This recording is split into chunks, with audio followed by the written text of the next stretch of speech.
This is The Toss-Up, where we take a look at some of the topics facing the world of sports and then we dive deeper. Whether it's your best friend's fantasy team or the future of college athletics, we're just trying to expand the conversation. We just want to look at the topics that keep you tuned in to the beautiful world of sports.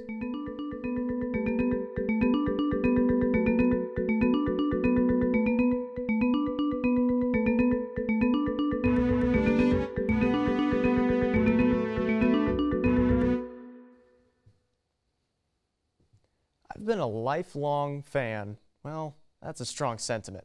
I've been aware of the Indiana University football program ever since my dad introduced me to being a fan of Indiana athletics. My first IU football game was in 2009 against the Wisconsin Badgers. I don't remember much about the game, but I do remember that that was the first time of many that IU football had let me down. The Hoosiers lost that game 31-28. That day, I had been sucked into the cruel game that is being a fan of Indiana football. Get excited for 2 or 3 quarters just to have your hopes crushed by the lack of consistency and finishing that any competent football team needs. For years, I've been saying, well, at least we have basketball to look forward to. But when does that change? When does someone come to a sad Indiana football program and change the culture? This season was much of the same. Hey, Indiana played well against Ohio State for 2 quarters. Did you see Indiana lost to Michigan in OT? Indiana lost to Maryland? I thought Purdue's program was worse than Indiana's. That's the DNA of Indiana football. Will it change? Who knows? I'm your host, Jacob Vinson, and joining me to talk some IU football and college football in general today are Michael Dugan from the Assembly Call, Murphy Wheeler from IUS TV Sports, and Austin Matricardi, also from IUS TV Sports. So guys, let's just get right into it. IU football finished 5-7 this year with arguably one of their best defenses they've ever had. What are your thoughts from this season? It's hard to sugarcoat it. They took a step back as a program. After 2 years under Kevin Wilson, 6-6 back-to-back bowl appearances, at the bare minimum this year, fans should have expected a bowl game, and they didn't get that, especially finishing that season with a loss in the Oak and Bucket game. It's nothing but a disappointment. Oh, yeah, it's a disappointment because they took a step back when a lot of people thought this was a team that could maybe win 7 or 8 games this year. I've said a lot this year throughout the season. They're doing an injustice to this defense if they didn't go to a bowl game. But even the defense wasn't that impeccable. They still had their moments where they weren't that good. They gave up over 200 yards rushing to people like Karan Higdon from Michigan, Markel Jones from Purdue. I mean, they had their lapses as well. So it was just both sides really just couldn't put it together all year. Yeah, I mean, you look at this season, and it was obviously a disappointment. 5-7, they were going for a 3rd straight bowl game. This program had built up so much momentum, and then they just fell on their face. It wasn't a good season. You look at them, they were favored preseason by S&P Plus to win 8 of their 12 games. They won 5. They just underperformed so much in almost every facet of the game, and it was just astounding. Now, Austin, you mentioned how they were predicted to win 8 games, and those 3 games that they could have won could have been Maryland, Michigan State, and Purdue. Michigan State, they were in it till the end. They lost in the 4th quarter. Maryland, they took Maryland to the end as well. And Purdue, they really just underperformed in that one. So looking at this season, what could have made it successful? Well, don't forget Michigan as well. That game went into overtime. Now, granted, the Hoosiers were fighting from behind that entire game, but they took it to overtime. And once you're in overtime, that's a fresh start. So those are 4 games right off the bat that you can look at and say, a different play call here, a missed tackle here, and maybe we're talking about a different outcome 4 separate occasions. So, I feel like this has been the case to the point you made earlier, Jacob, that we've now seen for the last who knows how many years. We're a couple plays away from a different story or a different narrative at the end of the season. But at the end of the day, this team never really had a decent stretch of good football, of competent football, that could have resulted in them winning 6, 7, or even 8 games. So there are many occasions that could have ended differently, but they just simply didn't for one reason or another again. Yeah, I mean, you look at that, and like you said, maybe the Hoosiers are a play or 2 or 3 away from being an 8-win team this season, something like that. And I know that I just said that they were such a disappointment. The advanced statistics had them winning all these games. But the cards weren't exactly stacked in their favor. They lost some major position coaches in former offensive line coach Greg Fry, as well as former running backs coach Deland McCullough. That wasn't going to help, especially under a new head coach, new offensive coordinator. They brought in this whole new staff trying to figure out who the players are, how they want to use them. So I think that kind of was detrimental to the Hoosiers' cause. Yeah, and they battled injuries all year. Nick Westbrook got hurt on the very first play of the year. The cornerbacks had a lot of injuries. Then the secondary, Marcelino Ball, also at the Husky position, he was hurt at the end of the year as well. Donovan Hale, another wide receiver, was hurt. So they had to battle through a lot of things the whole year. But it's the question that's always been with Indiana football, when are they going to close out close games? And they just haven't been able to do it. And, like we said all year, Tom Allen wanted to kind of break through this year, and they didn't do it. They didn't do the things that they haven't done for years. And to your point, on the offensive side of the ball, they had a lot of youth at the running back position. Morgan Ellison was a freshman. He took the majority of the workload. And a not-so-experienced offensive line. So it's tough when you go into a new season and that's your situation, especially when their biggest struggle offensively was an inability to establish a rushing game. And when you can't establish a run game, you're not going to succeed throwing the ball. So that played into it as well. Now, Murphy, you mentioned Tom Allen, it being his first year at the helm for Indiana, taking over for Kevin Wilson. Now, these weren't his recruits coming in. He really just inherited the program. He wanted to break through, and it never seemed like he broke through. What are your guys' thoughts on his first year? It was underwhelming. I think that's a word that we're going to use a lot here. It's a word that I've used a lot describing this season. And, when you set a goal and you don't make it, it's disappointing every time, no matter the situation. It's disappointing because it was there, you could have taken it, and you didn't. But I feel like even if Indiana had come out of West Lafayette on top and kept the Oaken bucket for a 5th straight season and beaten Purdue, I still feel like there would have been a handful, if not the majority of Indiana fans, would have looked back on this season as something that could have been a little bit more, just because it felt like they left a lot on the table in College Park when they played Maryland, everything on the table when they played a great Michigan State team that they probably should have won that game, and here in Bloomington against Michigan. There was so much left on the table that I think Indiana fans, regardless of what would have happened in West Lafayette, still would have looked back on the season as a failure. They left a lot out there. Yeah, Tom Allen is a defensive guy. He's big with special teams, and even those teams, even those units had their lapses all year, so that was kind of concerning to see. But also with Tom Allen, he brings a lot of energy to the sideline, and we kind of knew that from his defensive coordinator days. But when you're not winning, and it's kind of the same situation with P.J. Fleck at Minnesota, when you bring a lot of that energy throughout the game, if you're not winning, it just kind of gets annoying. And I hate to say that, but that's kind of to the point it got to this year. So that's not a great look for Tom Allen, but obviously he's got a lot more time. He's got new recruits coming in eventually, so he's got some time to build a program slowly but surely. Looking at, stripping away everything else and just Tom Allen as the head coach, I thought he was fine.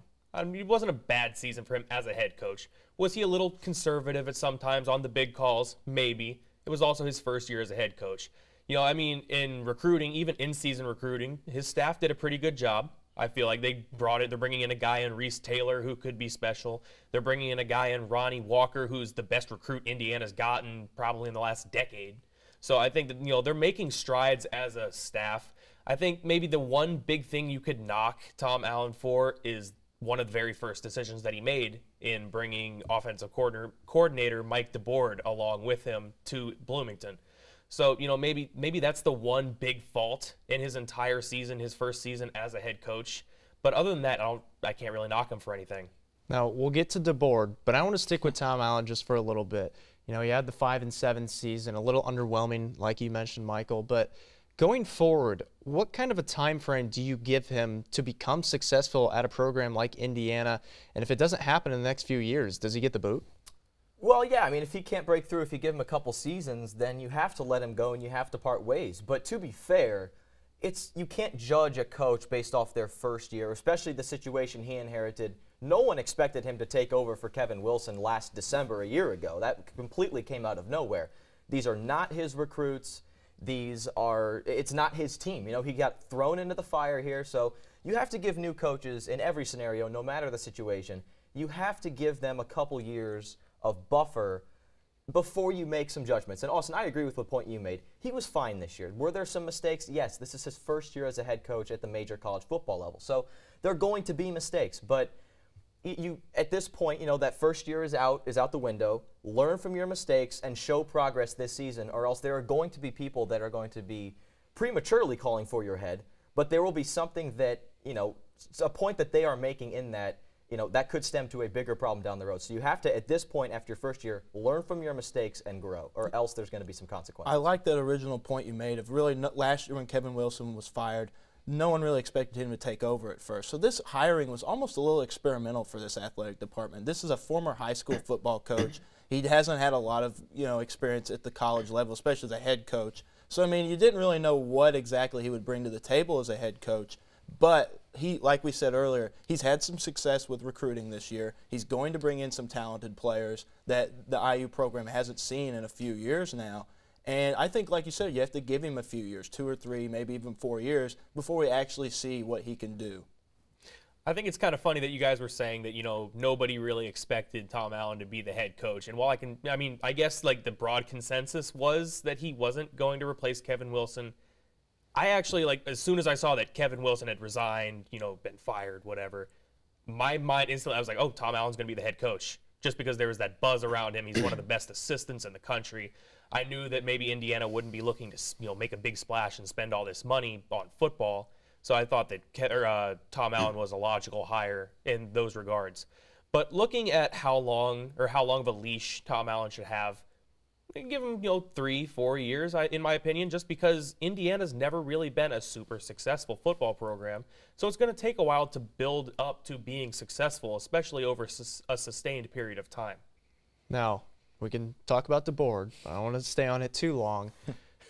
There were some questionable play calls throughout the season. I just want to kick this to Austin. Yeah. You take it. Well, Jacob, looking at Mike DeBoer, with a team like Indiana, with a program like Indiana that's always been an underdog, that never has more talent than their opponent unless they're playing cupcake games like Georgia Southern, you have to play to win the game. Mike DeBoer does not call an offense to win the game. He calls it to not lose. That works when you're the offensive coordinator at Tennessee. That works when you're the offensive coordinator at Michigan. Because at those two schools, you have enough talent to where even if you're conservative, maybe you have a 5-star recruit that breaks one and scores a touchdown. You don't have that at Indiana. You don't have, these dominant players that were very highly touted coming out of high school that are going to make those plays for you. You have to make big calls. When Kevin Wilson was, when that offense was successful under him, that's kind of what he did. Maybe not as much so in his final year at Indiana. The offense kind of bogged down a little bit then. But looking at it, at Indiana, you have to play to win. Otherwise, you're not going to. Yeah, you're completely right about that. The one thing I have to say about DeBoer is if we see another QB run up the middle or another time at the 2 or 1 yard line where they can't punch it in and they have to kick a field goal, I might go insane. I really might. So it's very frustrating, but yes, way too conservative with the way his play calling goes. I want to add one more thing to that list. A 3-yard check down throw to the sidelines on 3rd and 7. How many times do we see that this year? It's not going to get you the first down. And looking at that too, not just passes. Oh, it's 3rd and 10. Let's run a little running back ISO. Let's run it through the 2-hole, right up the gut. That's never going to work. Play to win the game. All right, so one more thing while we're on the topic of Indiana football. Preview for next season. Obviously, this season was a bust, some people might say.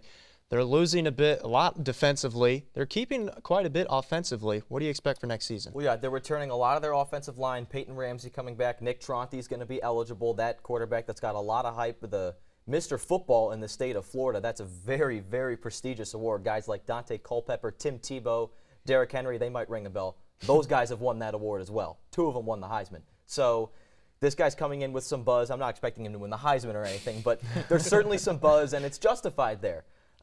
Morgan Ellison coming back, like I said. So they have guys and weapons returning offensively enough where, I don't know, even without Richard Lago and Simi Cobbs, fans should expect the same, if not more, success on offense. Now, defensively is a different story. No Tigre Scales, no Rashard Fant. Those are by far the 2 biggest playmakers that the defense had in the last couple of seasons. So they've got some holes to fill there, but now that Tom Allen's got some of his recruits in the system, expect some freshmen to get some playing time. This is going to be a foundation season. This isn't a breakthrough season. This season could have been that, but next season's not a breakthrough season.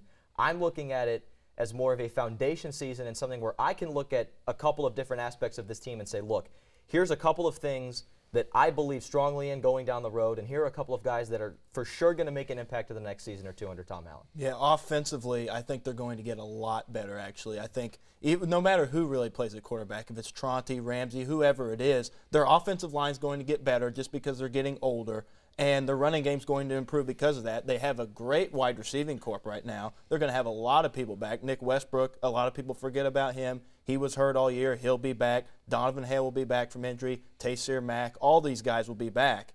But like you said, defensively, they're going to lose some. They're going to lose some firepower with T. Gray Scales and Chris Covington at linebacker. The linebacking position is going to be the big place where they're going to have a big hole. I think Ashawn Riggins can step up and fill in for Rashard Fant, but that linebacker spot, they're really going to have to look and fill that. Yeah, I completely agree with the both of you. I mean, looking at the defense, they're obviously losing some very, very important players, very talented players, guys that are going to be playing on Sundays next season. So obviously they're going to look to some of their younger guys to fill in those roles. It'll be interesting to see how those positions shape up coming into next season. On the offensive side of the ball, they have some really exciting young weapons. I mean, you talked about Nick Tronte, who has a lot of hype coming around him. I also mentioned Reese Taylor earlier, who's expected to compete for that quarterback job. He just won Indiana Mr. Football. Yeah. Obviously not as touted as Florida Mr. Football, but it's still a very high honor to receive. You also look at guys, like you mentioned, all those receivers coming back. Another guy to add on to that is Whop Philliard. Yeah. Whop was great for the Hoosiers this season. He's going to have another summer where he's going to have more experience. He's going to be ready to go for next year. The wide receiving core is going to be fun. The two-headed monster, possibly, of Ronnie Walker and Morgan Ellison should be fun to watch. The offensive line should be more experienced, we hope. So the offense might be good next year. So offensively, Indiana, they could be better next year, possibly more than 5-7, but defense might have to catch up. Stay with us. Coming up after the break, our panel will discuss the college football playoff and the New Year's Six bowl games. Stick with us.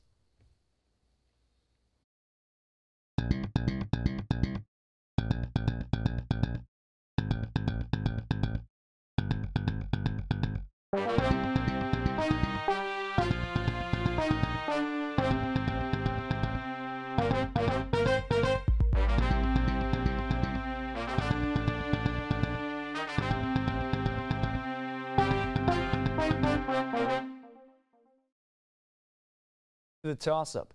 Well, the Indiana football team won't be playing in a bowl game this winter, but a lot of other teams will be, including 4 teams in the college football playoff. Clemson, Oklahoma, Georgia, and Alabama were the 4 teams selected for the college football playoff this year, guys.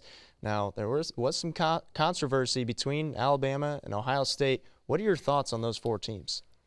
I went back and forth on this like 50 times because it was so tough. I think this was tougher than the decision they had to make in 2014 between TCU and Ohio State. You look at the 2 resumes and you look at Alabama and you say, okay, they didn't really beat anyone. They beat Florida State on opening weekend, but then Florida State lost DeAndre Francois and they went 6-6. That's not a great win. And then you look at Ohio State and you say, okay, well, they lost to Iowa. So where do you pick here? And the way I looked at it was Alabama played Iowa caliber teams for much of this season and thumped them every time. They went on the road to A&M. That's an environment that the Big Ten does not have. And they won. It was close, but they won. They went into Mississippi State. That's a tough environment. It would be one of the best in the Big Ten. And they won. Their one loss came on the road to an Auburn team that at that point was probably the 2nd or 3rd hottest team or best team in the entire country. So I can excuse them for that. Ohio State slipped up twice. They lost at home, and they were never really in that game. And they lost at Iowa, who lost to Purdue. I hate to do the transitive property, but that's a really bad loss, especially considering the fact that they lost by 30. So to me, I think they made the right decision because Ohio State just showed more signs of weaknesses throughout the entire season. Yeah, I agree with all your points why Alabama would, have a better resume than Ohio State, but you're forgetting one, and that this whole thing is a spectacle. I didn't have any doubt in my mind that Alabama was going to get in. I understand that, here's this marquee matchup you could possibly have from last year's national championship game between Clemson and Alabama in the first round of this playoff. I think there would be a big mistake, and I think the committee knew this a little bit as well. I'm not saying this was the only reason why they made this decision, But just because of how the TV rights could go and everything, having Alabama in the playoff was a big deal. Yeah, I mean, looking at the field, I think that they got it exactly right. I think that Alabama was unequivocally better than Ohio State. But, I mean, also, I really put a lot of value into that 55 points that they gave up to a mediocre Iowa team. I thought that was really bad, and that should have kept them out of the playoff, and I think it ultimately did. But also looking a little further down the order, a lot of people were talking about how maybe USC was a team that could have been the 4th seed. I thought that USC wasn't very good this year, and the playoff committee kind of agreed with that. They ranked them 7th in the country when people were talking about them possibly being the 4th best team. So I think it was a really good year for the college football playoff as far as the rankings go. Now, let me ask you this. Say Wisconsin beats Ohio State in the Big Ten championship game. They're undefeated, but their resume isn't that strong. Do you put them in the top 4? I think they are, because you look at that win against Ohio State. Yes, that's a 3-loss Ohio State team, but that's a really good Ohio State team with NFL talent all over the place. That's an undefeated team, and they have that win. You can't stack that up against a team like Alabama that has a loss, didn't play in their conference championship. I don't think that matters really at all. I know a lot of people do. I'm of the belief that that really doesn't matter. Show me your wins and losses. But that Alabama team has a loss, and they don't have that win that Wisconsin then would have had against Ohio State. So I think you would have had to put them in. Yeah, I mean, I agree that they would have had to have been in. I also believe that in that situation, they would have gone into their semifinal matchup, and Clemson would have destroyed them. Clemson probably would have won by around 30 points. I don't think that Wisconsin was all they're cracked up to be. They played a weak schedule. Obviously, a win over Ohio State would have been huge, but I still think that it was probably for the best that they lost to Ohio State in the Big Ten championship game. Yeah, because that would have been a bad look for the Big Ten for sure, especially after Ohio State got killed last year in their playoff appearance. So, yes, they probably would have made it just because of that, everything you said of their resume, an undefeated Big Ten team. But, like you said, they would have probably not had much of a chance. So, obviously, the 2 games between the 4 college football playoff teams, but there are also 4 other games going on between a lot of good teams, an undefeated team in there with UCF. But just looking at those 4 games, what's one that you're looking forward to? I think it's USC Ohio State. I really do. I think that Sam Darnold, I know there's a lot of hype around him. Some people like to write him off because he makes some bad throws. His stats aren't that great. This guy's tremendous. He is the real deal. I think he has got a talented arm. He has great pocket awareness. I think he's a tremendous quarterback. And Ronald Jones is a running back for USC that not a lot of people are talking about. He kind of gained a little bit of Heisman talk in the L.A. area toward the end of the season, but he is a strong runner. He is really, really quick. And he's really exciting to watch. So watching him and Darnold go up against that Ohio State defense is going to be awesome. Yeah, I think one that you have to look at is the Fiesta Bowl, where we'll see the number 9 Penn State Nittany Lions take on the Washington Huskies. Those Nittany Lions are fun. They got Trace McSorley, Saquon Barkley. That's a fun offense to watch. Obviously, we watched them in the Rose Bowl last year. That was a really, really great game, possibly a classic. So, I mean, just looking at that, I think that this Big Ten Pac-12 matchup will be really fun to watch. Yeah, and keep it in the Big Ten. Wisconsin's going to be in the Orange Bowl against Miami. Miami's struggling a little bit. What's that? No, keep going. They're in the Orange Bowl with Miami, and, Miami had a bad loss in the ACC championship, but they obviously are big with the turnover chain. They like to get takeaways, but Wisconsin's a fairly conservative offense, and they have a really good running back in Jonathan Taylor, so I'm really interested to see how he'll do against them. One thing I have wrong with that game, that's a home game for Miami. They're literally playing that game in their home stadium. True. Come on now. I'm actually going to go with that UCF game. They're taking on Auburn. It'll pretty much kind of show what they're made of, an undefeated team, putting up 48 points a game, very good offensively, and taking on an Auburn team that took down Alabama earlier in the season. So that'll be really interesting. Now moving ahead, the Heisman picks. We got finalists, Baker Mayfield, Lamar Jackson, and Bryce Love. And I think most of you would agree that Baker Mayfield is probably the favorite going into it. What are your guys' favorites to win it? It's got to be Baker Mayfield. I think what he did in Columbus certainly put him toward the front of that race, and he's just been so consistent down the stretch ever since then. That's really the entire season. Bryce Love, as much as I love him, no pun intended, missed a game against Oregon State. His team struggled, so that showed his value. But when you miss a game in terms of the Heisman race, that really hurts your chances. And Lamar Jackson's team is just not that good. Although I am so happy he got the invite because that team is really bad. and he is really, He is really good. A lot of his numbers have actually improved since last season. Passer rating, I believe passing yards, and his touchdown to interception ratio has gone way down, and he's gotten sacked, I think, half the amount of times this year that he did last year. So I think the finalists are exactly where they should be. I think it's going to go Baker Mayfield, Bryce Love, Lamar Jackson. If Bryce Love hadn't missed that Oregon State game, maybe it's closer, but it's Baker Mayfield's to lose. Is Baker Mayfield your pick then? Without question. Okay. Yeah, I would also pick Mayfield. He's winning all the big awards right now leading up to that. He just won the Walter Camp Award today, right before we got on, actually. And, you know, he's had a great season. And like you said, Louisville's just not as good of a team as Oklahoma, obviously, and neither is Stanford. He's just been the best player on one of the best teams in the country. You could make a case for Oklahoma being the best team in the country. So I think especially how he does here early on, you know, I will see how he does. But I really like Baker Mayfield all year. He's been really good in big games, especially late in the game. You see when teams kind of disrespect him, like in the Kansas game, he can just step it up to another level. So I would pick Mayfield also. Yeah, it's got to be Baker Mayfield. I mean, he's been one of the biggest stars in the country this season. There's been a lot of controversy around him with some of the things that he's done on the field. But he has those qualities that you want to see in a franchise quarterback. He's got that fire. He plays with that intensity, and he also plays good. So, you know, looking at a guy who's had the season that he's had, his team has had the success that they've had, you kind of have to just give it to him. Obviously, there's some other great candidates for this award. You know, Bryce Love, like you were talking about, Lamar Jackson, who plays on a bad team, but he's so good that he made them not completely terrible. And then you have to look at a guy like Saquon Barkley, too. I was surprised that he didn't get an invite, because I thought that he was the favorite for the first chunk of the season, and then he just completely fell off the map, which was interesting to me. Well, let's talk about that a little bit, because I thought that was interesting, too, because Saquon Barkley, he was second in the nation in all-purpose yards, a great running back who had 2 passing completions, 1 for a touchdown on the year as well. So he had a great season. Why do you think he's not being considered one of the finalists? I just think he didn't really get it done as a running back. You know, that is his position, and yes, he can do it all. He ran back a couple kicks. He's got a lot of great receiving stats, and you mentioned that passing touchdown. But his job is Penn State's running back, and he was underwhelming. 35 yards against Rutgers, -3 at halftime in a 1-score game.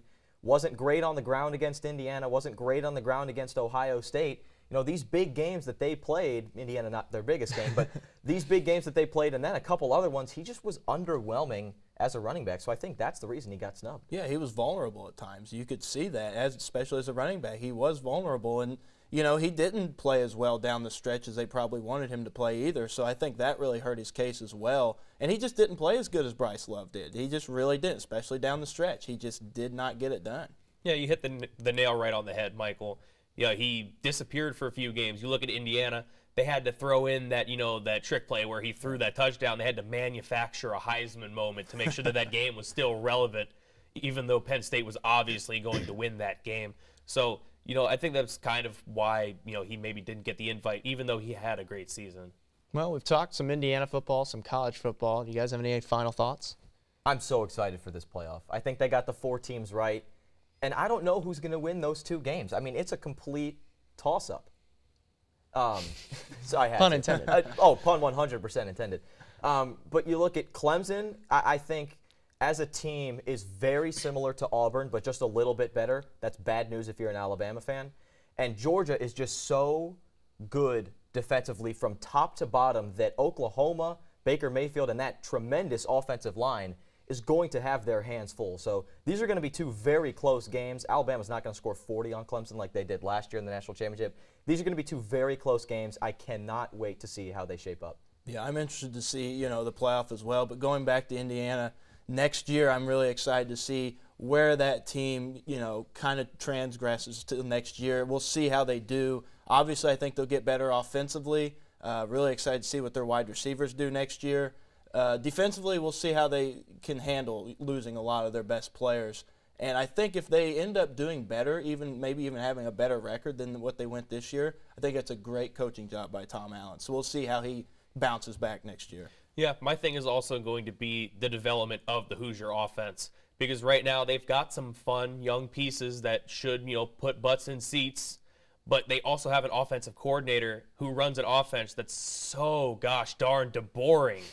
It's just it's hard to watch at times. You can only run the quarterback up the middle so many times if you're not a triple option team where, fans are going to continue to watch.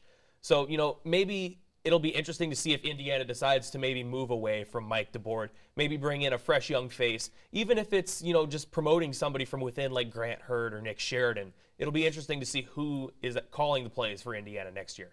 I'm going to stick with Indiana football as well, and I'm going to say how just give a little patience for Tom Allen. I mean, he came out in his first season. They aren't his recruits. We talked about it, how he was really thrown into the fire, had a 5-7 season. So just be a little patient with Tom Allen. I think he is the type of guy that can bring a program around, instill a culture that he wants to instill, and instill a winning culture, that is. Well, that's going to do it for us here for this semester of the Toss-Up, but we'll be back before you know it. So be sure to continue the discussion on our Twitter page at IUSTV Sports and on Facebook at IUSTV Sports. You can always give any suggestions for the show and ask any questions you might have. Toss it up. Find out if we'll catch it. We'll see you next time.